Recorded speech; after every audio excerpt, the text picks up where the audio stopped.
కాడ ఏదన్నా పర్మిషన్ ఉంటే చెప్పండి. ఊరుకూరు కాదన్నదన్నట.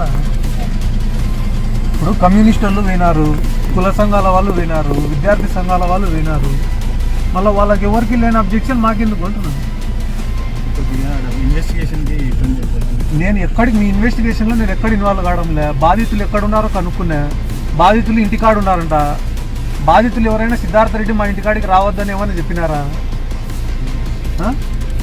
బాధితులు ఏమన్నా రావద్దని చెప్పినారంటే ఇటు నుంచి ఇట్టే ఎనికి పోతుంది.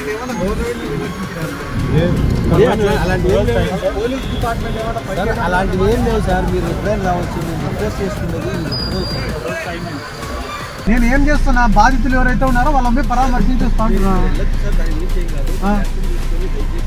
మీరు ఇప్పుడు ఎవరు పోకూడదు అంటే మీరే నన్ను పిలుచుకోబండి పోలీసు వాళ్ళు. మళ్ళీ పాయింట్ వస్తా, పాయింట్ మీ బండిలోనే వస్తా, మీ బండిలోనే వస్తా అంటున్నా నేను.